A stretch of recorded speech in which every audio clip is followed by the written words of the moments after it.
Hey everybody, Yvonne here with Back to Earth Creations, and in this video I'm going to take you guys through a complete project video. So we've touched on these techniques in other tutorials, but this video is to take you beginning to end in making one of our scale dragon eye necklaces, which let me go grab one to show you. Okay, well, I've grabbed a couple. Oops, knocking stuff over. So this is the style of necklace or choker or circlet or bracelet. If you don't add the chains and maybe shave it down a scale or two, it makes a really pretty bracelet. But yeah, so these are some examples. And you can see just the mixing and matching of different colors and finishes on the scales of colors of anodized and bright aluminum in the bezel, as well as what we painted with from a professional artisan perspective. Like if you're planning on selling your creations, this one design has so many different ways that it can be executed so that with one design you can stock a whole portion of your booth. Like in upcoming vending events, these eye necklaces in this specific style are about 25% of our inventory. So, but it's because we do them in so many different cab shapes, color combinations, different things like that. You can hang chains and charms off of them. So it gives you a whole lot of room for just versatile design. You know, your sky's the limit. Just get creative and have fun with it. Now, our channel members, which is a new thing at the time of recording, got to vote on a channel member only poll. And they voted that we are going to be painting a purple toned eye in today's tutorial. So thank you to all of our new channel members. Thank you guys so much for participating in our poll. And if you guys are interested in supporting our channel beyond just watching and enjoying and liking and subscribing and all that good stuff, you can consider joining as a channel member or as a happy crafter for our booty boxes over on our website. So those are some of the best ways that we recommend to folks to financially support the channel, but also it is more than we could have ever asked and hoped for, just that you guys are here hopefully enjoying the tutorial. So thank you guys. So here we have some different options for cabochons. Now all of these I've gotten on Amazon. There will be links to all the tools and materials down in the video description below, and I'm going to be using, this is a 30 by 20 millimeter cabochon, and I like this size just because it's what we've been using. It's Randy's favorite, but I also really like using these 40 by 30 millimeter. The bigger cabs give you so much more canvas, and so they're a whole lot of fun to paint. But I found that this size sells really well for us because not everybody, I'm a large woman with a large décolletage, so I don't mind wearing big statement piece jewelry, whereas some folks just have a preference for things that are a little bit more and not as giant. So that is what it is. But that you can get, I mean, here's some little 15 millimeter cabs, so you could do earrings. You can take these techniques that we're hitting on. I think this is a 28 by 25 by, I don't know, and that's in chicken nuggets instead of some centimeters. So yeah, it's a 25 by 18. Okay. So yeah, so I'm just gonna grab up one of these, and then you'll want to pick out whatever colors it is that you're interested in using for your eye. And you can use acrylic paint. I've had a lot of folks be like, oh my god, I hate the way nail polish smells, but I get you. I've got a the same fan that I use as a vent whenever I'm soldering or doing torch work. I have, so if you hear like a low hum fan noise, that's what that is that fan. So while the nail polish and different enamels can have a very powerful smell, be sure to practice just safety and comfort, well ventilated area. But with the acrylics, I find that, I mean, unless you go with like a really high gloss acrylic, I've never gotten the same wet metallic depth with acrylics as what I'm able to get with nail polish, just because it's an enamel. It's very, very high gloss, and it continues to look very luscious and real, I feel like, whenever I paint eyes with it. So the colors that I'm using is here. This is an LA Colors from the dollar store, but I like it for the brush, and I'm going to go ahead and do the pupil first because I'm going to want that to dry. And I apologize for my working hands. I use nail polish for dragon eyes more than anything. So, but yeah, we're just gonna come in and let me scooch the camera again. I wanted to give you as close to the view that I'm getting as possible. So I do like to kind of center up my cab over a grid board like this. This is typically not the one that I use, but my other ones be preoccupied. I usually like to work on, it's a picture frame with some graph paper underneath the glass, because if I get any nail polish on the glass, I can just, remove it. Whereas with this material, it's a little bit more difficult. So, but do whatever you want to do. I'm just letting you know the why as to why I do some things the way that I do. So I'm centering that up, and I'm just going to come in with a large dot. And this is just one of many ways to paint the pupil. So you can see we've left just a little glob, and then you could use a T-pin, or I'm just using, this is my leather working awl, and I'm going to drag down and up. You can have these be as parallel or straight and perfect, or parallel is not the right term, but I'm just coming through and feathering just a little. I know that in reality the edge of pupils are perfectly smooth, but I'm having fun and I like the way this looks, so that's why I'm doing it this way. But I'm just gonna have a nice little, oh, that is super lopsided. So what I do whenever things are super lopsided like that is I just come in and smear that off, and you can use nail polish remover if you want. I'm just gonna come in and just scrape all that off. Use my pants a little bit because I'm a monster. There we go. So do not hesitate to do and redo your pupils, because I mean, it is the main center point of your eye, and I feel like it's the most crucial. Like everything else kind of just falls into place. So I'm just going to be right over that, and then boop. And I'm not gonna lie, it's not as easy as it could be, considering there's a camera right where my head would usually be. So I'm trying to do this. There's that one, and there's that one. Okay, we can check what we're up to. I like it. So if you want a smoother edge, I can just touch and drag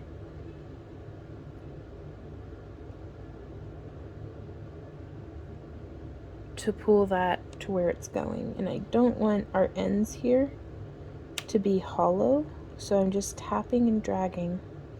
There we go.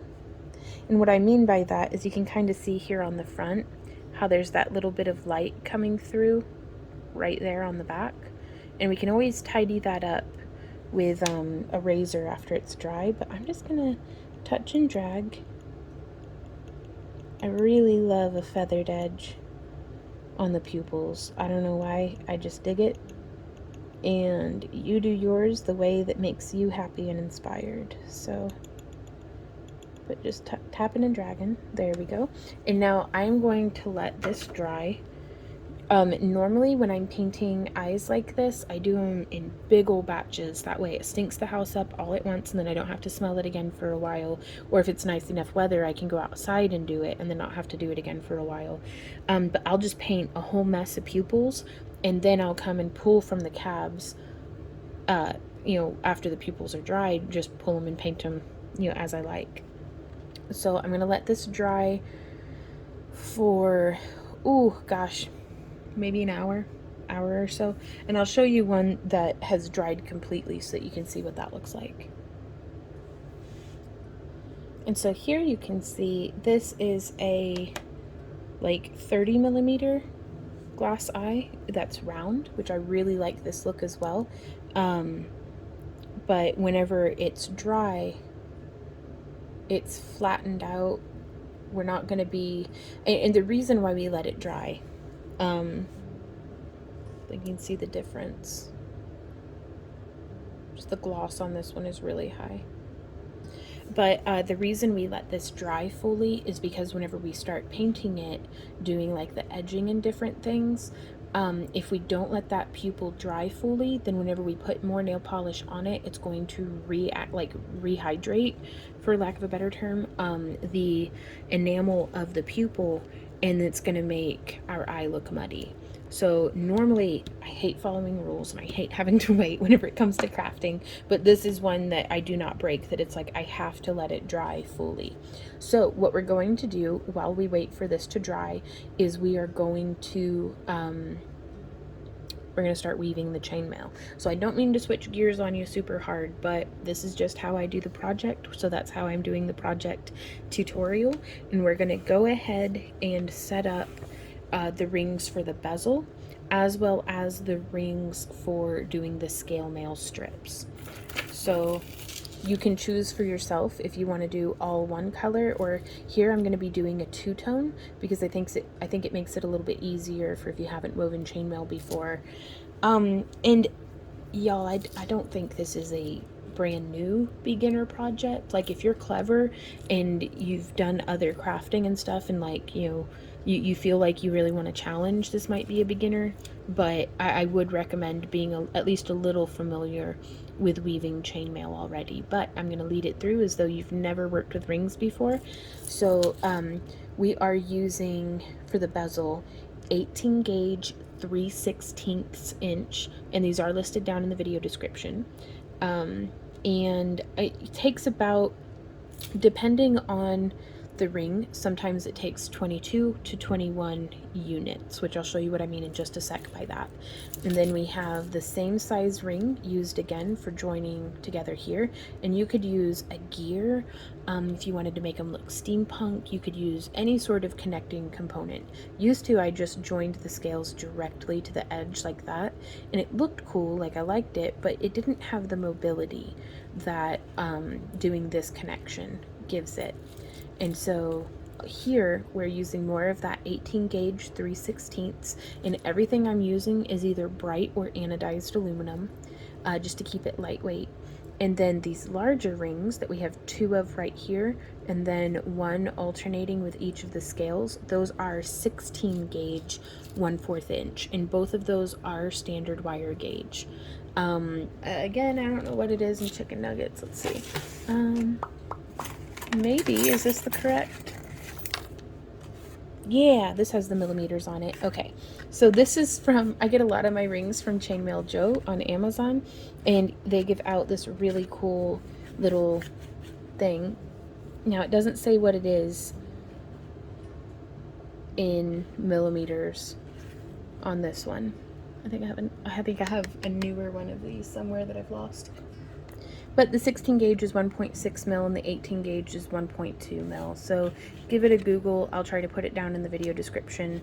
But yeah, those are the rings. 18 gauge 3/16 and 16 gauge 1/4 inch are what I use for this.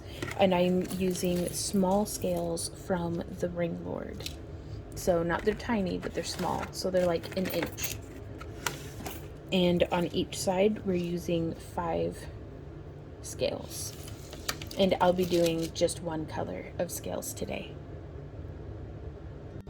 Okay, so we have our units set up, is what my partner Randy and I call them. So whenever, because he'll set things up for me while I weave, just because it splits the workload between us. I feel like I get the sweeter end of the deal because weaving's a lot more fun than setting them up, but that's fine. So the units are 1 open with 1 closed on each of them. So with our open rings, you can see they're opened so that, you know, you can very comfortably pass the other rings that you're weaving with through there.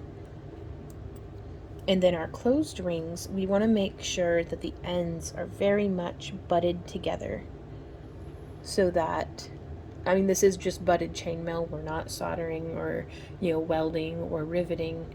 any of them because it is just jewelry. But you can totally, not with aluminum, but if you use like silver or brass or copper, you can solder them, or if you have steel you can weld them, or that's beyond the range of my experience. So I just do butted chainmail. But there's always somebody who's like, well, that's not real chainmail, and I'm like, well, you're not real fun either, are you? So you can be as pedantic as you want, just ugh.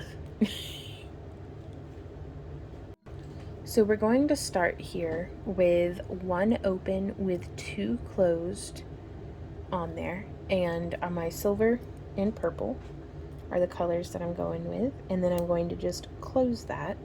Now whenever I weave this, I try to hold on to the ring with more than just the very tippy tips of my pliers. I want to have a nice wide connection with my bent nose pliers here, and you can use whatever pliers that you like. Sorry, I'm moving this out of frame a little bit more just because I'm trying really hard to keep the camera focusing well. And then, yeah, we'll zoom in. And so you could use any pliers that you want, but I just want to make sure that I'm getting a nice solid connection, and just making sure that we wiggle it shut. And so whenever I bring them together, I want a little bit of overlap, so that way the pressure of the ring makes for no gap. And so now I'm going to take the purple off to either side, and I'm going to put the right ring behind the left ring so that it's sitting like this. And then I'm going to pick up an opened with a closed on it, and I'm going to hook through both of these rings here. And this can be very tricky, so I'm just letting go. And we do have a couple of other tutorials on this weave and joining it, so you may want to check those out. So I've closed it, and I'm going to try real careful to keep the rings behind each other. And now I'm going to grab this purple ring, and I'm just lifting up and over, because if I try to go without going up and over, it gets stuck. But if I come up, then it gives me the room to maneuver to behind. And now I'm going to pick up another ring, and I've hooked through one, but the other one fell down. So I'm just going to pick it up and slip it right over, continuing that pattern. And it's going to be all like weird and floppy on the end. Ignore those rings, they've already been woven. Just focus on where you currently are. And now you may have wanted to pause the video and get your units set up. And I'll show you, if you're using a different size than what I am of cabochon, then I'll show you how I kind of test fit and determine from there what needs to be done. So we're going to continue just that same thing over and over. So lifting up and over. Again, I'm going to do that slower and from a different angle. So right here, you can see that that's incorrect positioning. We want to lift up and over so that it nestles just right there behind. And again, I'm using 21 or 22 units to go around my 30 by 20 millimeter cabochon. And so just hooking through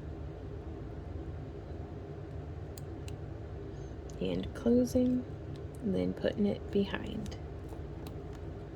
Hooking through and closing. Now, none of the silver toned rings should be hooking through other silver toned rings, and same for the purple. None of the purple rings should be woven through any other purple rings. So I'm going to demonstrate what an incorrect. So let's say you're hooking through both of them, yeah, but what if you're hooking through, like, see how that's not correct. It's going to make a repeated pattern, and so for this weave, that's not what we're going for. So if that happens, just remove your rings. Sometimes you have to, just unweave. It's like pulling stitches in crochet. It's better for you to do it sooner rather than later. So putting that behind. And the good news is once you get the hang of this one step, you just repeat that for as long as you want. I know a lot of folks who will go ahead and make about an inch of the half Persian 3-in-1 weave that we're doing here. And the reason it's called that is because inside each one ring there's 3 others.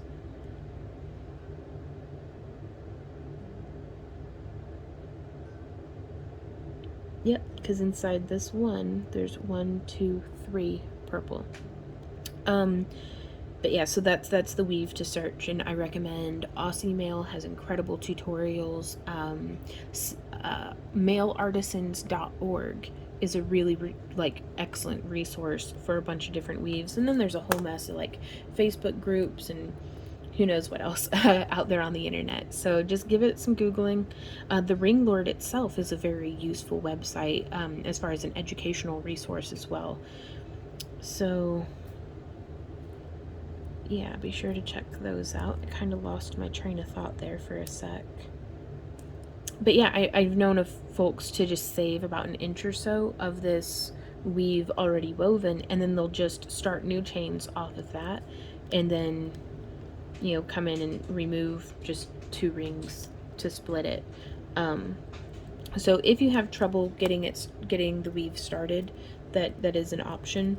I had a lot of trouble with this weave, like so much trouble whenever I was first learning it, that I've made it a point for myself that whenever there's something challenging, I don't try to find the easiest way around it. I make myself do it until it's not as hard as what it used to be. But that's just me. Everybody's different. And so some people, you know, butt their heads up against the wall until they wear through the wall, and some people just go around it. So I'm a head butter, so apparently. So you do you. And I'm just going to continue weaving this. It also, I find, really does help to use 2 tones of rings, especially if you're first learning, just because it can really help you to differentiate which ring is which and which one's going through where. And if y'all ever have any questions or anything like that, you can feel free to email us, and you don't have to be a channel member or anything like that. Like, there are no strings attached or obligations for emailing and asking us for help. Like, we live for that. But yeah, you can send us an email with like a picture attached of like, I feel like I did it wrong, or I'm having trouble, and you can like circle the spot where you're like, what happened here? And we'll try our best to be helpful to you and kind of troubleshoot a way around that. So I just wanted to let you guys know that we are here for you, because man, it would have been so helpful. YouTube still wasn't really much of a thing whenever my partner and I were starting our business and learning a lot of these things. And so it's really nice that there's a craft community here on YouTube and just across the broad expanse of the internet. So here on our last ring, we've hooked through 2 purple. And I'm going to just follow this around so that there's no twists in it. And I'm going to find our other end and just bringing it around. And now I'm going to hook my silver ring through that purple and no others. And now I'm going to close it. And this next ring is the trickiest. So you can see here when we put it end to end, our silver are more or less in pattern with each other. Like, everything's not laying just perfect, just so, but we need to get these purple rings laying in pattern with each other. So I'm going to take this bottom purple, and we kind of have to push it real far back to be able to cross. There we go. And so now, making sure that our silver ring is in line, we want it kind of slightly behind the other silver ring, and making sure that our purple ring is above the one to the left of it. Now we're going to find our closure. Okay, and I'm going to hold, and this is why I like my bent nose pliers and my stepped nose pliers, is because they have petite enough tips to get in there, and we're going to open this very generously. And I prefer my bent nose and stepped flat nose to just regular flat nose, because I feel like I'm not quite as able to get into tight areas with these pliers. Now, I've seen some folks, you know, weave micromail with pliers like this, so it's not that it can't be done, it's just my own preference. And the way that works for you is the correct way. And so you can see, let's say that while we were doing this, things got disheveled. And so we can go ahead and scooch this silver ring forward. We want to make sure that it's sitting on top of the other silver ring. And then with it nice and wide, I'm just going to bring this around. I'm trying to not get my finger in the way. So I'm just pushing in. And you really do have to kind of smush. And so I use my fingernail to put, whoop, there's my pliers slipping. There we go. So see how it came through there? And so what we did is we came below, and then I used my fingernail here to just push that ring over. And I do hope that that's helpful to you. If you're having difficulty with it, I think that's kind of standard. Like, I've never met anybody who was like, oh yeah, half Persian 3-in-1, joining it, that was a breeze. So, and if it was a breeze, leave a comment and let me know, because you're a wizard. So let's zoom back out. So that is our bezel. And now we have the option that we can have silver around the inside, or we can have purple around the inside. And I usually wait to decide that until after our eye has been painted, because I want to see what's going to look best. Okay, and so you can see it's still fingerprinted, so it's not quite dry, but then we just press that around the edge of our eye, or the edge of our cabochon, because it's not quite an eye yet. And my pupil's still a little not perfectly centered, but you know, it's fine. I love it just as it is. So you want to make sure that it's snug. You want to make sure that you can kind of drop it without it coming off. But right now, if you push on it, it's still going to pop out. And we're going to be setting it with a 2-part epoxy before too long. Just to, it fills in the backside there. And that way you don't have to worry about your bezel coming off. Like, there's no wiggle there. It's on.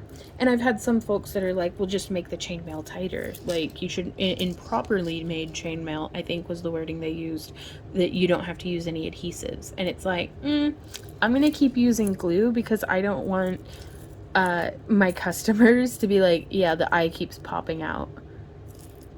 Like, so I've never been much of a chainmail snob where it's like, oh, well, if it's properly made, and it's like, well, you can explain that to my customers whenever their eyeballs are popping out. Well, not out of their heads or anything, there's just the necklace, but oh no. And especially whenever I've used this design in like chainmail belts and different things, because you can set baubles, anything. It doesn't have to be eyes like this. You could set any old cabochon, whether it's one that you made out of polymer clay or a fused glass or a gemstone, anything like that. You can set this, and then this next step, I call it putting the ears on, just because it makes a little thing out of each side that you can hook the rings to. But there'll be quite a bit of lateral pressure on this sometimes, like if it's a belt, and without that glue on there, if you put that pressure on, it's going to whoop, and pop your cab out. So the glue holds the rings apart just as much as it holds everything together, because it does give you a little bit something else there on the back that's bound to the metal that is going to keep things from shifting around on you. So this is also another great opportunity if you do fractal wrapping, where you could take like a 24, 26, or even 28 gauge wire and have it go through. It's very much like those string art earrings and sculptures and stuff. So you'd bring your wire through here and then maybe bring it across to there, and then you'd go the next hole over. So through there, and then there, and then there, and then there, and you just kind of, you know, whip stitch through There will be links down in the video description to that as a tutorial as well. So I'm going to remove this, and let's go ahead and actually we can leave the eye in there, because I think I'm gonna have it be with the purple around the middle. So, and the reason why that's important is because I'm going to be hooking this ring through just the back side. So I've hooked around just one of the purple rings, and I'm going to close it. Now you could hook through both, but I prefer the undisturbed look of the bezel in there in the front.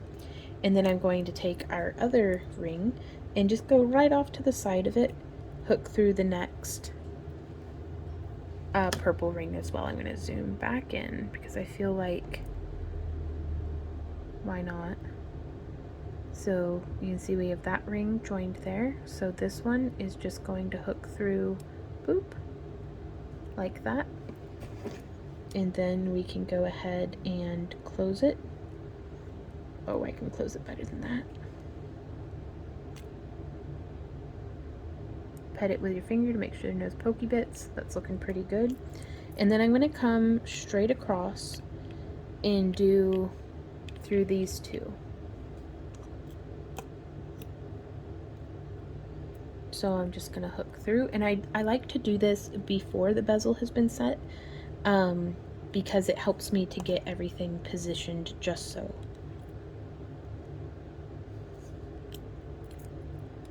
Hooking through and closing. And so now we can check that placement, and that's looking pretty good. I like that. Zooming out. Yeah, I like that pretty well. But sometimes it'll be a little too high up or too low down, and in which case you can just pop your cab out, reposition in it just a smidge.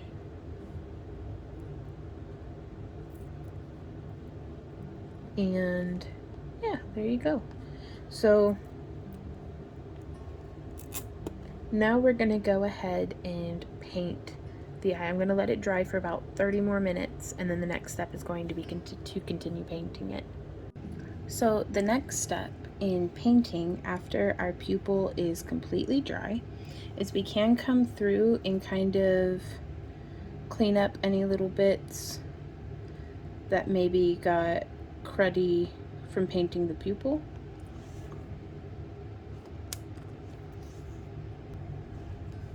And you can accomplish that with like a box knife razor or a craft knife. But really, you can use toothpicks, you can use all sorts of different things to get different scraping effects. Okay. I choose not to use nail polish remover for this step because I don't want to risk messing up our pupil.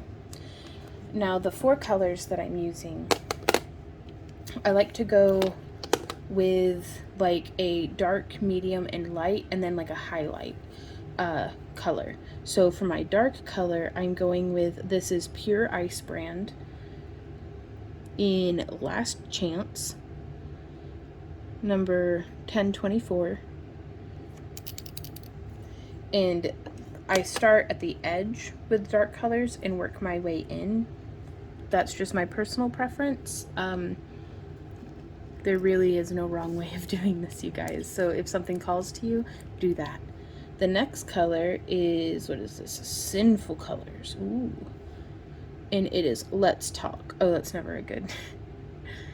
Like whenever you get a text and it's like, we need to talk. Ooh. Number 929. And I like alternating if I can.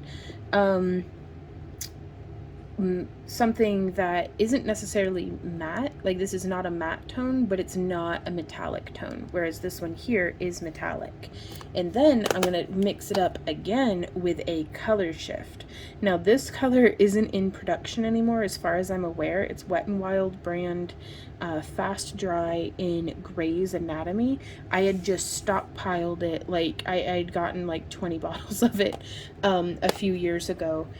From the dollar store. Like I just hit all the dollar stores in the area and stockpiled it. But there are other similar color shifts available on the market, and I do recommend you can mix up your own custom chameleon style polishes by just getting a clear nail polish and putting in Pearlex pigments, solar dust, duochrome, like car paint additives, like anything like that. You can make some really cool custom stuff. Just be sure to put little stainless steel shaker balls in there. That way you can keep the pigment suspended in the nail polish. And again, I don't know why I like using the nail polish. Like I just do. So, and now for our highlight color, this is New Lilac.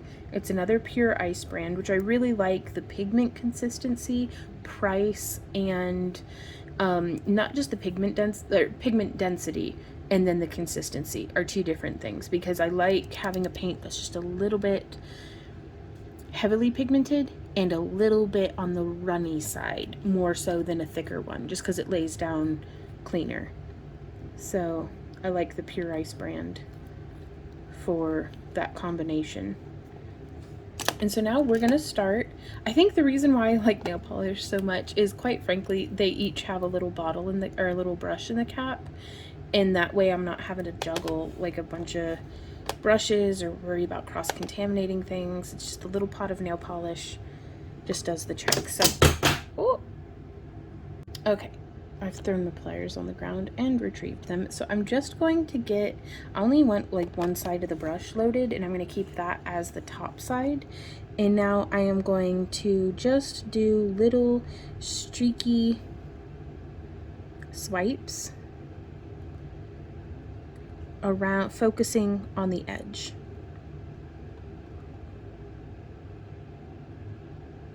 And I start to kind of just rotate the brush around as we get towards the end. That way it'll deliver a little bit more pigment. But that is just as light as it goes. And if you can always add more, you can always, I mean, scrap an eye and start over. And then to give it just a little bit darker of an edge, I'm going to get in here and just build on the pigment just around the edges. So if you can kind of see how it is that we're doing that.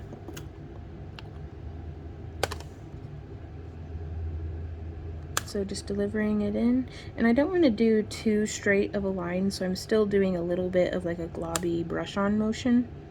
And you're gonna get a lot of nail polish on your fingers. That's just how it goes. You could wear gloves or something if you want, but I always find that just makes things more cumbersome. And don't worry too much about your edges being perfectly tidy, because we can clean that up after the fact as well. But yeah, you can kind of stipple a little, stipple. You can poke it a bunch with the brush tip. Okay, so there's that layer. We're gonna put the cap back on. And now for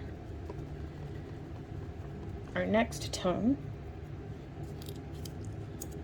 And for this size of eye, I personally don't tend to use more than 4 colors. The bigger an eye, the more colors I'm likely to use. So now on this next layer, I am overlapping the layer before it and exceeding it just a little bit in the center. Building it up. Now you'll want to watch out sometimes, because what happened here is it ended up putting on more pigment than I wanted, because I had shaken it and then swiped. And whenever you shake it, you can get a whole bunch of pigment on the stem of the brush, and then so while you're painting, you'll get a balled up drop here as well as right here. And then that sometimes can slip onto your brush and come on down and give you a big old unexpected glob of pigment. It's not the end of the world, it's just something to watch out for. And so now right here, I'm going to come through and I'm just going to use this craft knife blade, and I'm going to use the side of it. And I am just going to start doing some little scratches, and I don't mind it redepositing a little bit of pigment, like whoop, right there how I touched and it laid a little bit of pigment down. Let's see if I can't zoom in even further. Now I am going to remove that little bit, and we're just going to come in, swipe, swipe, swipe, scratch, scratch, scratch. And you can make this however dense or light as you like. And this repetition of steps is my go-to. So sometimes I get wild and deviate from it, but more often than not, it's almost formulaic that if I stick to this, I know I'm going to be at least pretty pleased with how the eyes came out. And so coming through, and I'm going to refine the scratching just a little bit more, just along that edge there. And you can see the difference between not secondary scraped and secondary scraped. It just fine points it just a little bit more. So yeah, I need to do this side. And it just helps kind of gradiate everything in. And you could use like a napkin or a tissue or something. I just use my hand. I mean, I'm going to need to wash my hands after this anyway, so I may as well. There we are. And now we can check the front side and how we like that. Loving it. And so now I'm going to come through with our color shift pigment. And I'm going to put this in pretty heavily, like almost all the way to the center.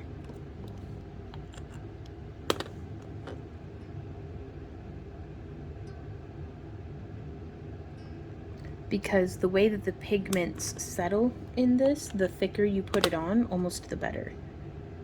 So I'm just gonna come around, glob, glob, glob. And you pull it towards the center just a little bit. In fact, I'm going to do just some little touches.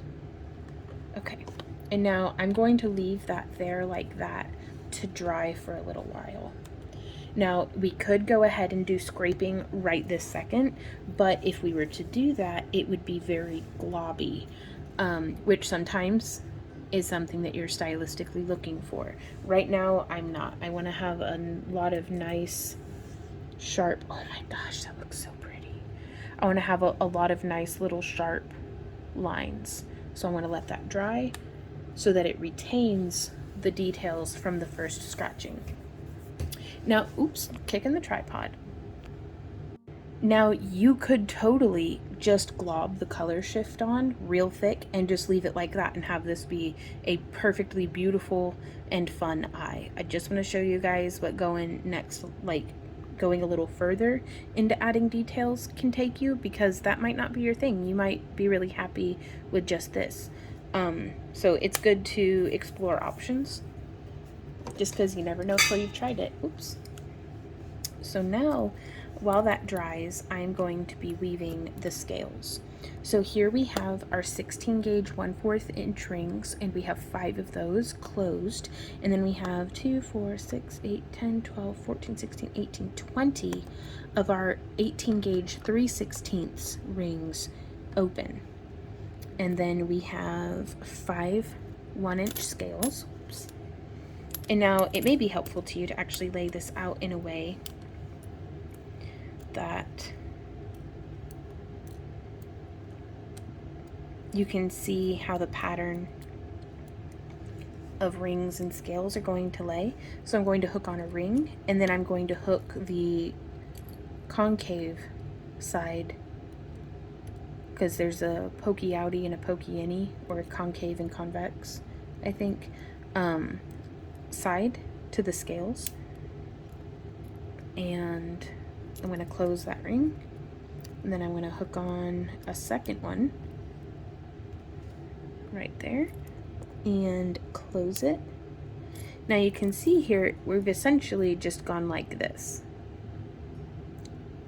but if we lay that ring next to the scale and then butterfly like an open book those small rings off to either side, then you can see how it holds the ring just under its own tension there like that. And that's what we're going for. So we're now going to take our next ring and set it on top so that the holes line up. And we are going to just hook through the new ring and the scale. And then we're gonna close it. And I like to go ahead and just leave that sitting off to the side like that. I'm gonna pick up another open ring, hook through the scale and the new ring that we've added. And then I'm going to close this, and then I'm going to grab that ring. Now, again, it may sit like this, which I'm just going to say this right here, I really like as an earring design. Just as like a little dangle. But, so again, there's no wrong way. There's just different ways of getting different results. So, if you're having trouble or you're feeling extra creative, don't give yourself a hard time. Like, go ahead and deviate from the pattern, or if you're struggling, just keep at it if it's in your heart, and you'll get it. Practice will make for progress. Now I'm going to take that and I'm going to split those rings and grab onto that one. That way it's holding that. You'll recognize that from European 4-in-1 patterns. And so now we're going to take our scale and lay it the same way over that ring. And we're going to hook on and close. Now we get questions quite a bit about if it's okay to sell pieces of jewelry or projects made based off of our tutorials, and I say yes, 100%. Please go forth and make that bread. Like, whether you're selling on Etsy or at craft shows or to your neighbor, or like it does not matter. You bought the materials, it's your hands that hurt at the end of the project, though hopefully not too bad.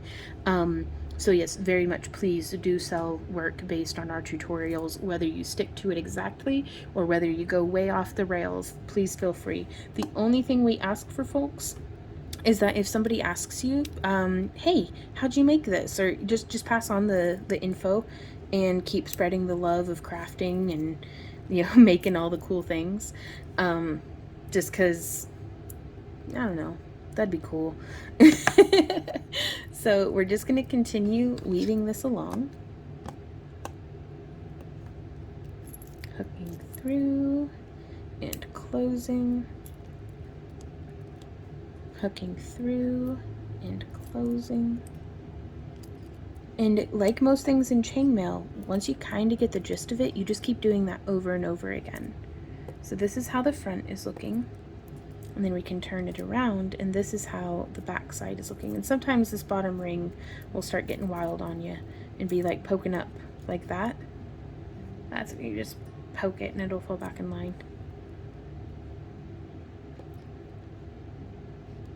So we have a little bit of a grain where all of these smaller rings on the sides are angled one way, and then all the rings and scales down the center are angled the other way. So that can help you possibly with pattern recognition. And then we're going to set this ring up here like that. Now I've already woven the other scale strip, but I think that should be all right, because you just do this twice. And then closing that ring, coming around, placing that scale.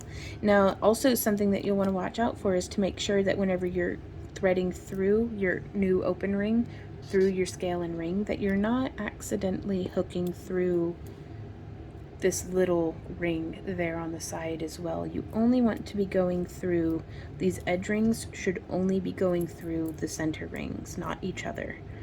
And that's a pretty common mistake that we'll see folks make whenever we're doing like in-person classes. is that, you know, you're new at it. It's okay. If you've ever been new at anything, you know it's typically we're supposed to be pretty terrible whenever we're learning, because that's just the nature of it. But sometimes you just don't recognize, it hasn't clicked yet, so you're not recognizing what's going wrong. So hooking our ring, and then there. Also, a way that you can make this stretchy is to replace these closed metal rings with a comparable, the Ring Lord carries a 16 gauge 1/4 inch EPDM rubber ring that are very durable, and you can just as easily incorporate those into this design, and that way your scales would stretch, which I think is lovely for if you're making like a bracelet and you don't want there to have to be a closure, or if you're making a necklace, like a choker that's intended to be worn quite snugly on the neck. Chokers are so much easier and more fun to wear whenever they move and stretch with you, as opposed to something that's like confining and like pinching your neck. So there is that coming together, and now I'm going to add these last 2 rings just to the tip of the scale. So there's 1,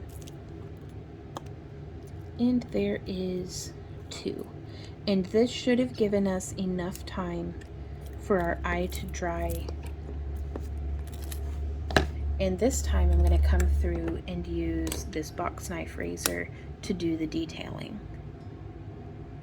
So we're going to zoom in quite a bit, and I'm going to try to radiate out from the center and remove the little globs. And so there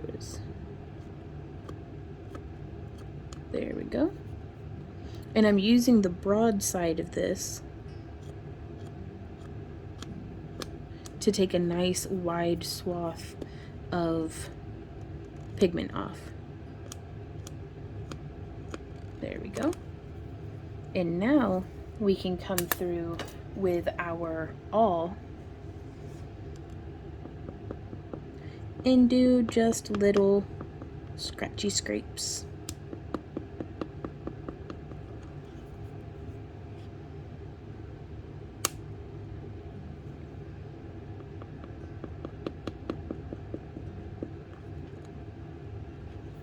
And I just, when it gets all boogery, I just remove it and then keep going. There we are.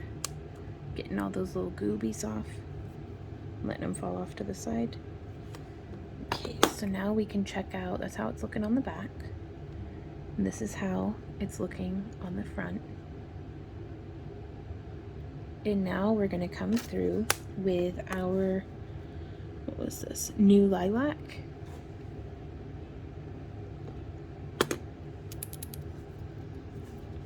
And I'm going to put this down quite generously. So like that's 3 big old globs of the paintbrush. And then I'm just going to spread it to the edges. And the reason why I want so much is because I want there to be enough. We've increased the surface area by adding pigment and then putting scratches in it, because now instead of a flat surface to paint, we have a whole lot of texture. And so we want our pigment to be able to settle into all of those crevices and ridges that we've made. And so now that's how that is looking. Oh my gosh, and I love it. It can get a lot of detail, a lot of depth with just 4 colors on not the biggest eye. It's not small. I've seen folks paint way smaller with, you know, similarly wonderful effects. Like, y'all are so talented. Like, y'all inspire and impress me every day. But this is, for me, this is right on the cusp between where it comes from being a small eye until it starts getting into the realm of being big eyes. So now we're going to let this dry. And typically what I do after here is I will paint with either solid black nail polish or just a matte black acrylic paint. The reason why I paint the backs is just it makes it flat and uniform, and we actually put a signature on the backs of all of our eyes just because. Here, I'll do that later. But just, I think it's a nice way of, we do our little, it's actually here on my pliers. That's our little artist signature. There's the R and a Y. And if Randy and I both work on a project, we both get a dot. If only Randy works on a project, he gets a dot. And if I work on it by myself, I get a dot. And then I typically write the year off to the side as well. So that's what the R and the Y. But that's what we sign on the backs. And it's nice to be able to see, like, we've got folks who come through who have eyes from us from, like, you know, back in like 2014 and stuff. So that's pretty cool. But we're going to let this dry fully. And I'm actually going to grab a different eye for, no, I'll wait. I'll wait for this one to dry and then set it. Gosh, though, let's just take a moment to look at how blurry this eye is. No, let me get the camera to focus. There we go.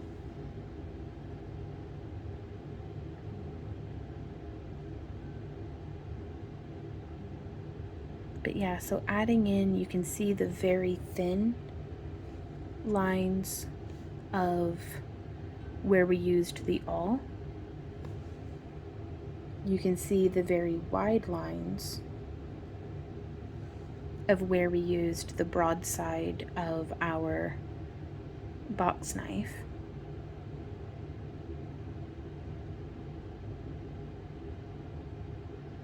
There's a lot of the difference between the pigments and their shimmer and their shift is subtle, but I think it makes it convincing a little bit. And so, I don't know, it's not perfect, but who wanted it to be, you know? So if I wanted it to be perfect, I'd go in and draw it digitally where I can undo and redo and have it be just so, and then I'd print it off and make like 1,000 of them. You know, whereas with this one, this is the only one that's going to look like this.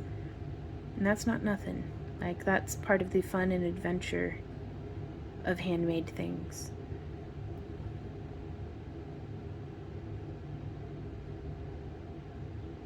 So I'm just gonna sit here and do this for like ever. Okay, let's actually give this an opportunity to dry. And while we do that, we can actually go ahead and just assemble the necklace. So I am going to put in a filler, like just a blank cap. Just for, I ran over the dog's squeaker toy, sorry.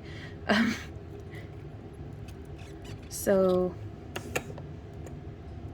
I'm just gonna push this into, let's pretend like that's a fully painted eye. Now, other than making the backs a solid uniform color and signing them, we don't do anything else to our backs when we're setting them in chainmail, because we're going to also be using that 2-part epoxy here on the back. If I were making an eye to wire wrap, I would use a Mod Podge hard coat, or quite possibly even a layer of UV resin to seal the back, to give it a bit of a barrier. That way I can wire wrap it and never have to worry about the paint job getting scratched up. So we have that positioned. We'll just pretend. Ow, oh, my knee. It's okay. And what we're gonna do from here is, I have 2 of these 16 gauge 1/4 inch rings open, and I'm just gonna hook through the 2 ears, the 2 little like shoulder, like if it were a little cauldron, these would be the handles. I don't know why I think of them as ears, but here we are. And then making sure that the face of our stone is facing away from us, so I want the face of our scales facing the same way as our stone. Because there's no reason why you couldn't make this design with the scales and stuff using gemstones and different things, or like a polymer clay. You can make your own polymer clay cabochon that has like the face of a dragon or something. I don't know. I mean, you can do literally anything. You should go do that. So I'm gonna hook through here. There's 1, 2, those 2 rings, and then 1, 2, those 2 rings. Sorry, it's my Fitbit is what it is. Keeps squeaking. Rubbing up against. It's driving me crazy. That's crazy. Need a big room full of flowers. And there we go. Hooking through those two. See, so now the cab's facing me. So I want the scales to be facing the correct way. And then we're going to close that. Grab that up, hook through, and hook through. And then we're going to close that. And this is how the basic assembly of these necklaces goes. And we can always tweak our stone's position just a little bit further to make sure it's just so how we want before we glue it in. But now I'm going to show you how I finish the ends. So this is the chain that I like to use. It is a plated iron. This is the platinum tone of the 20 gauge chain on the Ring Lord. They have a 22, a 20, and a 19 gauge. I really like the 20, I like all of them actually. The 22 and the 20 are my favorite for using for just necklace chain, and then the 19 gauge is my favorite for using for extender chain. So what we're going to do here is our necklace by itself is 7 inches long, and I like to make the necklaces for sale in our booth be a base length of 18. Yeah, we do 18. So I'm gonna do 5.5 inches on the chain, and you can shorten or extend that to be however you like. I just find that if we do a base chain length of 18, we can always snip some off to shorten it down for folks, and we can always add more on. But between this length, okay, and then I'm going to cut a second length. I've measured, so there's those two. But and then I do 4 to 5 inches of the extender chain. So I usually just use the top of the spool to measure. Let's see how much that actually is. It's 4 inches on the dot. So now I'm going to just open one of these rings along the length of the chain. And now I'm going to hook that onto the end of one of our thinner chain and close it. I'm so sorry for the fans, by the way, like blowing, but it's pretty necessary for me to be able to paint eyes with nail polish. The fumes really bother me. So it is what it is. And now here we have one of our clasps, which is a 14 by 9 clasp. Again, they're linked down in the video description. These are stainless steel, or surgical steel rather. That way I don't have to worry about them irritating folks. And then we're just hooking with a little 18 gauge 18 gauge 1/8 inch ring. Just a little smaller one. I actually really recommend, well, I will have the rings like linked individually down in the video description. I also really recommend this chainmail sampler, even if you don't think you're going to be weaving a whole lot of chainmail. But it's like 25 bucks roundabout. Don't quote me on it, because you might be watching this hopefully years in the future. People will still find this video helpful. But just any kit that comes with a bunch of different sizes for you to be able to use, and then you'll be able to know which ones you need to restock on. And it's just a great way, even if you're just using jump rings for joining clasps to like your beadwork or putting little loops on your polymer clay. It's nice to have experimented with a little bit of different options. So yeah, we're going to be using the 18 gauge 1/8 inch for joining the clasp to the end of our chain, as well as for joining our chain to our loops here.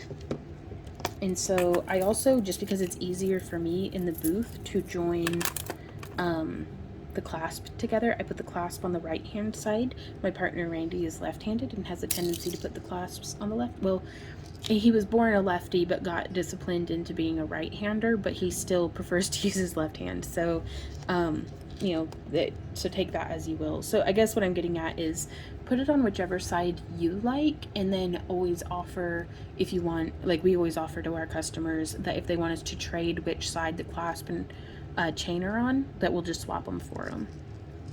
So I'm going to do the clasp on the right hand side, and close that, and then I'm going to do the extender chain side. I'm just hooking through that 20 gauge wire chain and then hooking around that link.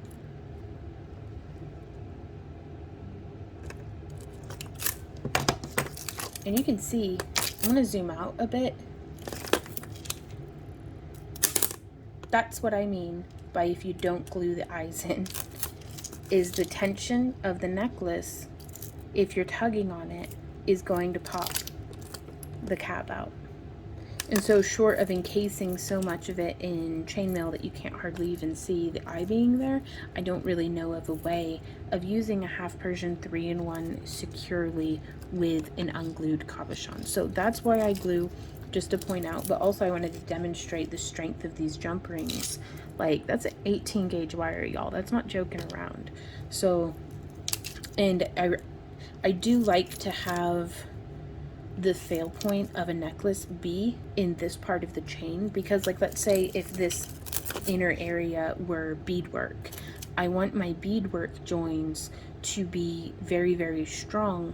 That way, if the necklace breaks, I want it to just be here along the mechanized chain that's very easily replaceable. I don't have to worry about having lost beads or anything like that. So, but on a necklace, like especially if like if somebody, you know, gets snagged, or, you know, like you're taking on or putting off a backpack and it snags your necklace and pulls it, you don't want to be like choking yourself out with your backpack. Like, so it's nice to have your jewelry be intentionally breakable in a spot, just for your own safety. Like, I always bring that up because we had some folks who had wanted us to permanently attach some chainmail to them, like with titanium woven rings, and we were like, dude, I'm not doing that.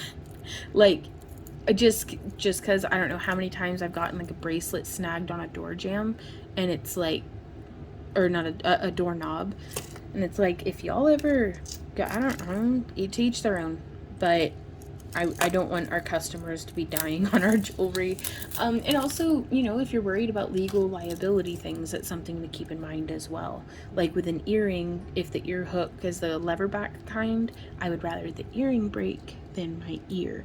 So that's just me, and something that you might want to consider for your own jewelry, if that's a priority to you.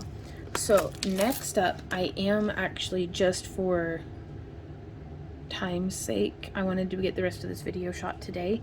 Instead of, normally I would wait overnight, paint the back, wait another night, and then glue, because it will have been cured long enough. So I'm going to go grab one of the eyes that we've done that is already cured, and we're going to glue that one in.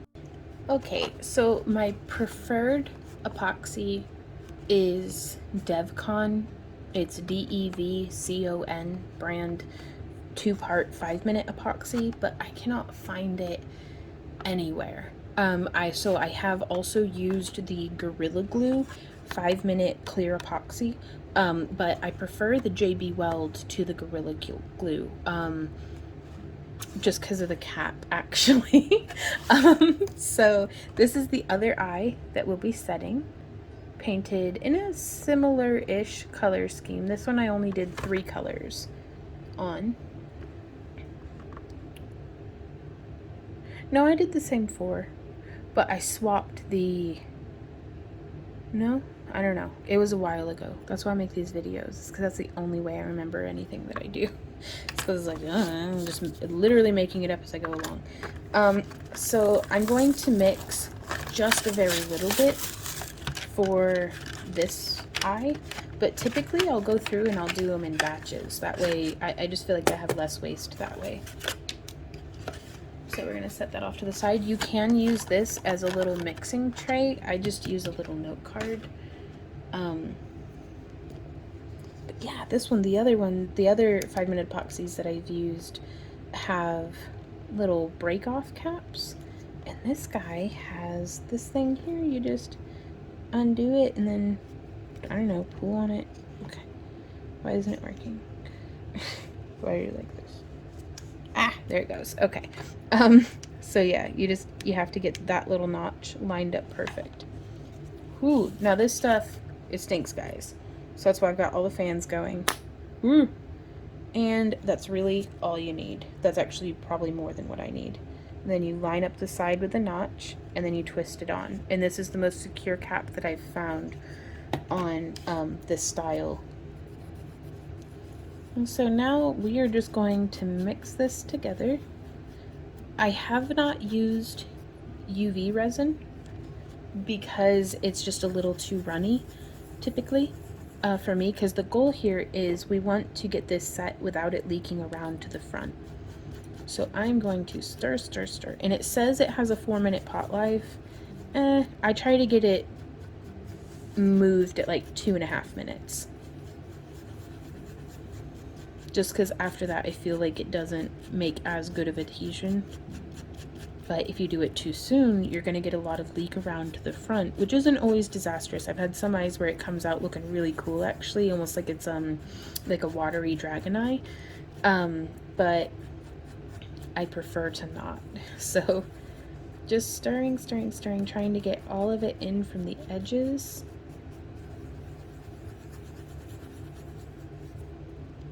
And you can scrape and fold just to kind of concentrate it.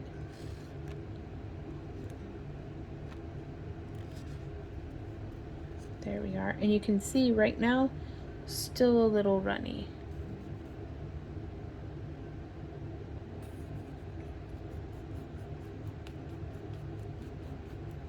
So what I'm going to do is I'm going to get up some, and I'm going to start filling in here in the center. And I just used a silver paint pen, and I just want to touch the metal rings around the back, because if you put too much medium on this right now, if you do too much of the epoxy, its own weight is going to break that surface tension, and it's going to goop around to the front, and we really don't want that to happen. We want the surface tension to be pulling it towards the center. So a level surface is typically a pretty good idea. And now once this starts thickening up significantly, we can fill in the rest of the back. So you can see this was probably enough. I could have gotten away with doing like 2 eyes maybe. I'm going to do another little touch right there. And right now you can even check it. Still no leakage around the front. Now you could also experiment with using a 2-part epoxy sculpt, like a putty or something. And also these nail polish eyes, once they have cured, they do bake really well, so you can incorporate them into like polymer clay pieces also. Actually, I'm gonna go grab a second eye real quick. Okay, so here I have another one, which I really like that eye. And we are going to just glob it up and then let it drip onto the back of the eye. Again, just dragging it around.